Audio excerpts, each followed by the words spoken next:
Kadang kamu duduk sendirian, menatap layar ponsel yang sudah berkali-kali kamu buka, tapi tetap terasa sama, kosong, tumpul, dan nggak ada kemajuan. Kamu bilang ke dirimu sendiri bahwa kamu gagal. Kamu bilang dunia terlalu cepat, dan kamu terlalu lambat. Kamu bilang semua orang seumuranmu sudah melaju jauh, sementara kamu masih di titik yang sama. Tapi pelan-pelan, coba kamu tarik napas dan lihat sedikit lebih dalam. Mungkin bukan kamu yang gagal. Mungkin kamu hanya terjebak dalam pola lama yang gak pernah kamu sadari. Karena gini, kegagalan itu seringkali bukan tentang hasil yang jelek, tapi tentang ritme yang sama, kebiasaan yang berulang, dan cara berpikir yang gak pernah benar-benar berubah. Kita sering merasa stuck bukan karena dunia menghalangi, tapi karena diri sendiri terus muter di lingkaran yang sama, rutinitas yang gak disukai, kebiasaan kecil yang menguras energi, keputusan impulsif yang kamu benci tapi tetap kamu lakukan.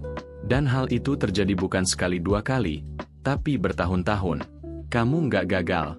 Kamu cuma berjalan di jalan yang sama, berharap tiba-tiba sampai di tujuan berbeda. Dan itu mustahil. Kita tumbuh dalam keyakinan bahwa perubahan harus besar, langsung, dramatis, dan terlihat. Kita mengira orang yang sukses itu bangun suatu pagi dan tiba-tiba jadi versi terbaiknya. Padahal kenyataannya jauh lebih sederhana, dan lebih menyakitkan untuk diakui. Mereka berani memutus pola lama. Mereka nggak nunggu motivasi. Mereka mulai bergerak duluan. Mereka berhenti percaya pada narasi, besok aja. Kalau kamu jujur ke diri sendiri, mungkin kamu tahu tepat di bagian mana polanya mulai mengikat. Bisa jadi dari cara kamu bangun pagi, cara kamu menunda, cara kamu membiarkan orang lain menentukan standar hidupmu, atau cara kamu berusaha terlihat baik-baik saja padahal dalam diam kamu capek. Polanya halus, hampir nggak terlihat, tapi terasa sekali di hidupmu. Kamu sudah hafal rasa itu. Rasa stuck yang seperti pelan-pelan menyedot semangatmu, sampai yang tersisa cuma perasaan bersalah. Dan bersalah itulah yang akhirnya membuat kamu menyimpulkan, aku gagal.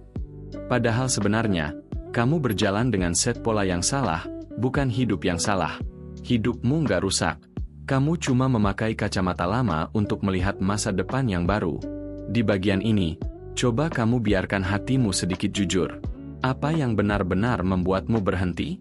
Apa yang sebenarnya kamu ulang terus? Dan apa yang akhirnya membuatmu percaya bahwa kamu nggak akan bisa berubah? Karena kebenarannya sederhana, walaupun pahit. Kamu tidak gagal. Kamu hanya terjebak. Dan setiap orang yang terjebak punya peluang untuk keluar. Perasaan stuck itu bukan tanda akhir. Itu tanda bahwa kamu sudah tumbuh terlalu besar untuk pola yang sama. Kamu sedang butuh ruang baru, bukan hukuman baru. Kamu sedang butuh arah baru, bukan rasa bersalah baru. Kamu sudah cukup lama berjalan dengan cara lama. Sekarang saatnya bicara tentang bagaimana cara keluar dari lingkaran yang menahanmu selama ini. Sebelum kamu bisa keluar dari pola lama yang menahanmu, kamu butuh satu hal yang seringkali dilupakan, memahami bagaimana pikiranmu bekerja. Banyak orang ingin berubah, tapi sedikit yang benar-benar memeriksa akar dari kenapa mereka terus kembali ke kebiasaan yang sama. Dan di titik inilah kamu perlu duduk sebentar, melihat ke dalam, dan menyadari bahwa pola lama itu bukan musuhmu. Ia hanya sesuatu yang kamu pelihara tanpa sengaja. Pola itu lahir dari rasa aman, dari repetisi, dari hal-hal kecil yang terasa nyaman walaupun sebenarnya merusak. Otak kita punya mekanisme aneh. Ia selalu ingin kembali ke apa yang familiar, bukan ke apa yang benar. Karena familiar terasa aman. Familiar terasa bisa diprediksi. Bahkan kalau familiar itu menyakitkan, ia tetap terasa lebih aman daripada mencoba sesuatu yang baru. Itu sebabnya kamu terus kembali ke kebiasaan yang kamu sendiri benci. Itu sebabnya perubahan terasa berat. Bukan karena kamu lemah, tapi karena otakmu menjalankan program default, menyukai hal yang berulang, meskipun itu menghancurkan. Mindset pertama yang harus kamu pahami adalah ini. Kamu tidak salah kalau kamu merasa sulit berubah. Kamu manusia, bukan mesin. Perubahan itu bukan soal kemauan semata, tapi soal kesadaran. Kamu harus sadar dulu bahwa pola itu ada. Kamu harus melihat bentuknya, rasanya, dan efeknya. Baru setelah itu kamu bisa membangunnya ulang. Kebanyakan orang gagal bukan karena mereka buruk, tapi karena mereka mencoba berubah tanpa memahami struktur pikiran yang selama ini mengendalikan hidup mereka. Hal kedua yang perlu kamu tanamkan adalah, perubahan tidak butuh langkah besar. Perubahan butuh arah yang benar. Banyak orang berhenti di tengah karena mereka membayangkan perubahan itu dramatis. Seolah mereka harus langsung produktif 12 jam sehari, langsung disiplin, langsung berubah total dalam semalam. Padahal tidak ada satupun perubahan manusia yang benar-benar terjadi dengan cara seperti itu. Perubahan yang nyata selalu bermula dari hal kecil. Satu keputusan yang berbeda dari biasanya. Satu jeda sebelum impuls lama mengambil alih. Satu keberanian kecil untuk mengatakan, cukup. Mindset berikutnya adalah memahami bahwa pola lama tercipta dari emosi, bukan logika. Kamu bisa tahu ribuan teori disiplin, motivasi, atau perencanaan hidup. Tapi kalau secara emosional kamu tetap merasa tidak layak berhasil, atau tetap takut gagal, maka tubuhmu akan terus mendorongmu kembali ke kebiasaan yang membuatmu merasa aman, walaupun kebiasaan itu merusak. Itu sebabnya memahami diri sendiri itu jauh lebih penting daripada sekadar menjalani rutinitas baru. Kamu tidak bisa membangun kebiasaan sehat di atas fondasi emosi yang rapuh. Dan di titik ini, kamu perlu jujur. Apakah kamu benar-benar gagal? Atau kamu hanya takut mengecewakan diri sendiri? Apakah kamu benar-benar malas? Atau selama ini kamu hanya kehabisan energi karena terus berperang di kepala sendiri? Apakah kamu benar-benar tidak mampu? Atau kamu hanya belum punya ruang yang tepat untuk tumbuh? Mindset dasar lain yang krusial adalah memahami bahwa hidup itu bukan tentang cepat-cepat selesai. Hidup itu tentang ritme. Ada fase stagnan yang perlu kamu lalui. Ada masa lambat yang justru mengajarkanmu tentang apa yang penting. Ada momen di mana kamu merasa mundur padahal sebenarnya kamu sedang rekalibrasi. Kamu tidak harus berlari hanya karena orang lain berlari. Kamu tidak harus menyamakan jadwal tumbuhmu dengan orang yang latarnya berbeda jauh dari kamu. Kamu cuma perlu satu hal, ritme yang kamu pilih sendiri. Yang terakhir, kamu harus memegang satu prinsip sederhana, kamu berhak berubah. Banyak orang tidak bergerak bukan karena tidak mampu, tapi karena di dalam dirinya ada suara kecil yang bilang bahwa ia tidak pantas berhasil. Suara itu mungkin lahir dari masa kecil, dari kegagalan lama, dari opini orang sekitar, atau dari patah hati yang tidak selesai. Dan suara itu diam-diam membentuk pola yang membuatmu berhenti bergerak. Tetapi sekarang kamu sudah mulai sadar. Dan kesadaran itu sendiri adalah langkah yang besar. Perubahan tidak dimulai dari aksi. Perubahan dimulai dari pola pikir baru. Dari keyakinan bahwa kamu layak menjalani hidup yang tidak terus mengulang rasa sakit. Karena kalau pola lama dibangun dari ketakutan, maka pola baru lahir dari keberanian kecil yang kamu biasakan setiap hari. Untuk benar-benar memahami kenapa kamu terjebak di pola lama, kamu perlu mengenal instrumen internal yang bekerja di balik semua perilakumu. Banyak orang hanya melihat permukaannya, misalnya kebiasaan menunda, kebiasaan membuang waktu, kebiasaan memilih kenyamanan cepat, atau kebiasaan menghindari hal-hal yang menuntut energi. Tapi di balik semua itu ada sistem yang jauh lebih dalam, yang secara tidak sadar mengarahkan setiap tindakanmu. Dan mengenali sistem itu adalah langkah penting agar kamu bisa membongkar pola yang selama ini mengikatmu erat. Instrumen pertama adalah mekanisme autopilot dalam otakmu. Autopilot ini tercipta dari repetisi. Hal yang kamu lakukan berulang-ulang akan dianggap program stabil oleh otakmu. Dan saat sebuah program dianggap stabil, otak berusaha mempertahankannya. Ia tidak peduli apakah kebiasaan itu membuat hidupmu berantakan atau memperbaikinya. Yang otak peduli hanyalah, ini aman karena ini familiar. Inilah kenapa kamu bisa kembali ke pola buruk meskipun kamu tahu itu merugikan. Kamu bisa kembali scroll tanpa henti, kembali larut di kekhawatiran, atau kembali menunda tugas yang sebenarnya bisa diselesaikan dalam 10 menit. Autopilot bukan musuh, tapi ia perlu diperbarui. Seperti firmware yang sudah terlalu lama tidak diupdate. Instrumen kedua adalah lingkaran dopamin instan. Kamu mungkin sudah sering dengar kata dopamin, tapi sedikit yang benar-benar memahami perannya dalam pola lama. Dopamin bukan soal rasa senang. Dopamin adalah soal dorongan untuk bertindak. Ketika kamu mendapatkan sedikit kenyamanan, misalnya membuka ponsel, menonton sesuatu yang lucu, membeli hal kecil, atau rebahan sejenak, otak menganggap itu sebagai hadiah cepat. Hadiah itu membuat otak menyimpan catatan kecil. Jika ingin meredakan stres atau bosan, lakukan ini lagi. Masalahnya, hadiah cepat seperti ini sering bertabrakan dengan tujuan jangka panjangmu. Kamu ingin produktif, tapi pola dopaminmu memintamu istirahat lebih lama. Kamu ingin disiplin, tapi autopilotmu mengarah ke kenyamanan sesaat. Kamu ingin fokus, tapi dopamin instan membuat fokusmu terpecah seperti kaca tipis. Instrumen ketiga adalah keyakinan bawah sadar.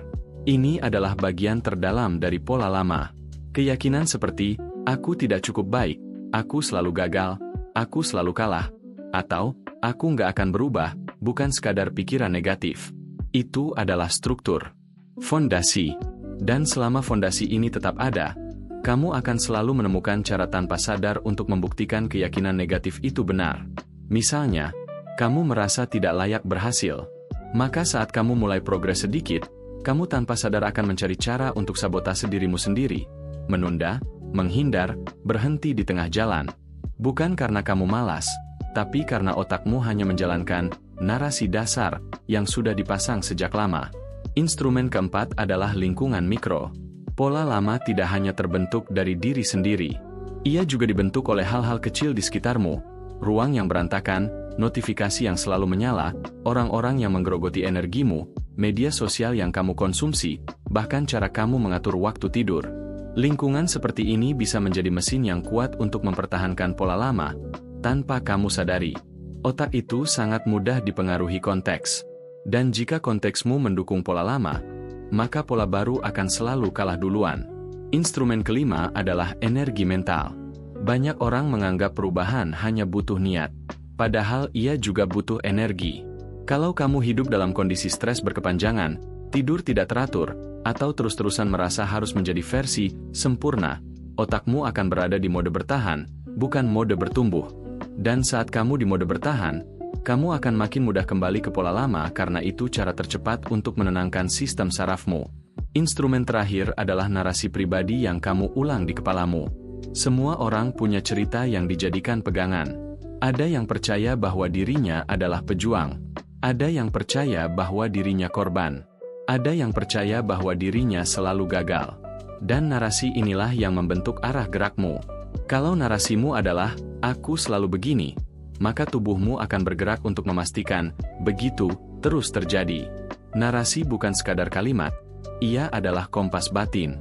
Memahami semua instrumen ini bukan untuk menyalahkan diri sendiri. Justru sebaliknya, ini adalah cara untuk melihat dengan jernih bahwa, kegagalanmu, bukan karena kamu buruk, malas, atau tidak berbakat. Tapi karena kamu mengandalkan sistem lama yang sudah tidak cocok untuk hidup yang ingin kamu jalani. Kamu tidak gagal. Kamu hanya belum memperbarui instrumen yang mengarahkan langkahmu. Sekarang saatnya berbicara tentang sesuatu yang lebih membumi. Bagaimana kamu benar-benar bisa mulai keluar dari pola lama itu. Bukan dengan cara dramatis, bukan dengan janji besar, bukan dengan resolusi yang akhirnya kamu tinggalkan setelah 3 hari, tapi dengan cara yang lebih manusiawi, lebih realistis, dan lebih sesuai dengan ritme hidupmu. Karena perubahan yang bertahan lama selalu lahir dari tindakan kecil yang dilakukan dengan kesadaran penuh. Dan semuanya bermula dari satu hal, menciptakan gangguan kecil di dalam pola lamamu sendiri. Pola lama bekerja karena ia berjalan otomatis. Kalau kamu mau keluar darinya, kamu harus menginterupsi otomatis itu. Bukan menghapusnya dalam sehari, tapi mengganggunya sedikit demi sedikit sampai otak mulai membangun jalan baru. Cara paling sederhana adalah membuat jeda 2 detik sebelum kamu melakukan kebiasaan yang biasanya kamu lakukan tanpa pikir. 2 detik untuk bertanya, aku mau ulang pola lamaku, atau aku mau melakukan satu hal kecil yang beda.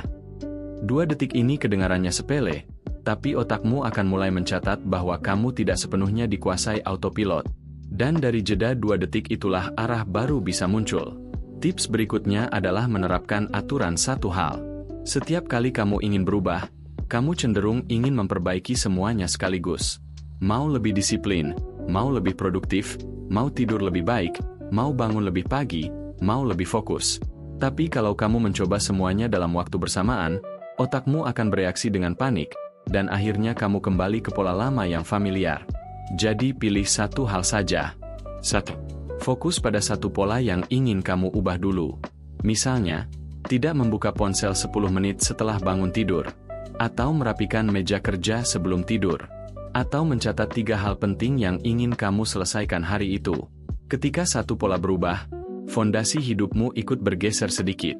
Dan perubahan kecil itu jauh lebih kuat daripada motivasi besar yang hanya bertahan 2 hari. Strategi ketiga adalah menciptakan lingkungan mikro yang mendukung pola baru. Kamu tidak bisa berharap kebiasaanmu berubah kalau tempatmu tetap sama. Lingkungan punya kekuatan besar untuk memicu tindakan otomatis. Kalau ponsel selalu dalam jangkauan, pola lamanya akan hidup lagi. Kalau meja penuh barang, fokusmu akan pecah. Kalau notifikasi terus menyala, ritme pikiranmu akan kacau. Buat perubahan kecil pada ruangmu. Letakkan barang-barang yang mendukung kebiasaan baru dalam jarak yang mudah dijangkau, dan singkirkan pemicu yang menarikmu kembali ke pola lama. Tidak harus drastis. Bahkan menata ulang kursi, memindahkan charger, atau mematikan notifikasi aplikasi tertentu bisa menjadi perubahan besar dalam jangka panjang. Strategi keempat adalah mengenali pemicu emosional yang biasanya mendorongmu kembali ke pola lama. Kadang kamu menunda bukan karena tugasnya sulit, tapi karena kamu cemas. Kadang kamu rebahan lama bukan karena malas, tapi karena otakmu kewalahan. Kadang kamu kembali ke kebiasaan buruk karena itu adalah cara tercepat untuk menenangkan diri. Jadi belajar melihat emosimu sebelum melihat tindakannya. Saat kamu mulai kembali ke pola lama, coba tanyakan, aku lagi merasakan apa? Bukan, apa yang salah dari aku? Dengan begitu, kamu tidak lagi bereaksi buta. Kamu respon dengan sadar. Strategi kelima adalah membangun ritual kecil yang menandai perubahanmu. Ritual bukan rutinitas biasa. Ritual punya makna. Sesederhana menyalakan lilin kecil sebelum bekerja, menuliskan kalimat pendek sebelum mulai hari, atau mengatur timer kecil untuk memulai tugas yang kamu tunda.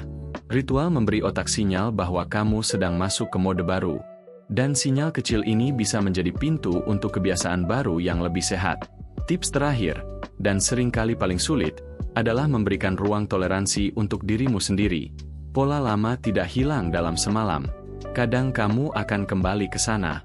Kadang kamu akan kecewa. Tapi ingat, kamu tidak sedang mengejar kesempurnaan.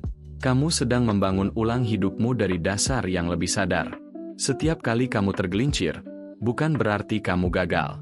Itu hanya berarti kamu sedang belajar ulang. Yang penting bukan tidak pernah kembali ke pola lama. Yang penting adalah kamu semakin cepat sadar saat kamu masuk sana, dan semakin cepat kamu kembali keluar. Perubahan itu bukan tentang menjadi orang baru. Perubahan itu tentang melonggarkan cengkeraman pola lama sedikit demi sedikit, sampai suatu hari nanti kamu bangun dan menyadari bahwa hidupmu tidak lagi berjalan dengan cara yang sama seperti dulu. Kamu bergerak dengan kesadaran. Kamu memilih ritme sendiri. Kamu bernapas lebih lapang. Dan dari situ, perjalananmu mulai berubah arah. Rasanya aneh ya, ketika akhirnya kita sadar bahwa yang membuat hidup terasa berat bukan kegagalannya, tapi pola lama yang selama ini kita rawat diam-diam. Seperti memakai sepatu yang sudah sempit, setiap langkah sakit, tapi kita tetap memakainya karena sudah terbiasa. Dan pola hidup manusia sering sesederhana itu, sesuatu yang tidak nyaman, tapi familiar, lalu kita bertahan di dalamnya hampir tanpa sadar. Di titik ini, aku ingin kamu berhenti sejenak. Ambil napas pelan. Rasakan tubuhmu. Rasakan suara di dalam kepalamu. Karena bagian ini bukan lagi tentang teori. Ini tentang kamu. Tentang seseorang yang mungkin sudah terlalu lama merasa salah arah, terlalu lama merasa gagal, terlalu lama merasa kecewa pada diri sendiri. Padahal mungkin, kamu hanya terjebak dalam siklus yang sama. Pola yang berjalan otomatis tanpa kamu tanya, apakah ini masih cocok untuk aku yang hari ini? Atau ini hanyalah sisa dari aku yang dulu? Kalau kamu perhatikan hidupmu selama ini, ada momen-momen kecil di mana kamu sebenarnya sudah berubah. Kamu sudah memahami lebih banyak hal. Kamu sudah lebih dewasa dalam mengambil keputusan. Kamu sudah belajar menghadapi kenyataan dengan cara yang lebih tenang. Tapi pola lama itu sering datang diam-diam, seperti bayangan yang mengikuti. Pola yang membuatmu kembali meragukan diri sendiri. Pola yang membuatmu mengulang kesalahan yang sama. Pola yang membuatmu bertahan di lingkaran yang sempit padahal kamu sebenarnya siap mengambil langkah yang lebih besar. Mungkin kamu merasa hidupmu stuck. Mungkin kamu merasa usahamu tidak kelihatan hasilnya. Mungkin kamu merasa ada yang salah dengan dirimu karena orang lain terlihat maju lebih cepat. Tapi itu bukan kegagalan. Itu hanya tanda bahwa kamu sedang berada di batas antara diri lama dan diri baru. Dan batas itu memang terasa aneh, tidak nyaman, membingungkan, penuh keraguan. Tapi justru di sanalah pintu perubahan biasanya muncul. Kamu tidak perlu melompat jauh. Tidak perlu mengubah segalanya dalam semalam. Kadang kamu hanya perlu menggeser satu kebiasaan kecil saja. Satu dialog baru dalam pikiranmu. Satu keputusan berani yang tidak harus besar, tapi konsisten. Dan dari situ, perlahan pola lama akan retak. Pelan-pelan dia akan kehilangan kekuatannya. Lambat laun, dia akan berhenti mengendalikan cerita hidupmu. Ingat ini, kamu bukan robot yang harus sempurna setiap hari. Kamu manusia yang bertumbuh, belajar, berbelok, memperbaiki, dan memulai ulang. Kamu berhak berubah. Kamu berhak meninggalkan versi dirimu yang tidak lagi sehat untukmu. Kamu berhak memilih arah yang berbeda tanpa harus meminta izin dari masa lalu. Dan yang paling penting, kamu tidak harus menunggu semuanya siap untuk berubah. Tidak ada yang benar-benar siap. Tidak ada yang benar-benar tahu kemana langkah pertama itu akan membawa. Tapi kamu tetap bisa melangkah. Biarkan bagian akhir ini menjadi ruang yang lembut untuk mengingatkanmu. Hidupmu tidak mandek. Kamu tidak gagal. Kamu hanya berada dalam proses mengurai pola yang sudah terlalu lama hidup dalam dirimu. Dan proses itu memang memakan waktu. Tapi setiap perubahan kecil yang kamu lakukan sekarang adalah bukti bahwa kamu bergerak. Bahwa kamu bangun. Bahwa kamu tidak menyerah pada dirimu. Untuk menutupnya, aku punya satu kalimat yang sering menjadi jangkar ketika hidup terasa berat. Kamu tidak perlu menjadi dirimu yang lama ketika kamu sebenarnya sudah siap menjadi dirimu yang baru. Tenang, pelan saja. Kamu sedang menuju versi terbaik dari hidupmu. Satu langkah kecil, tapi pasti.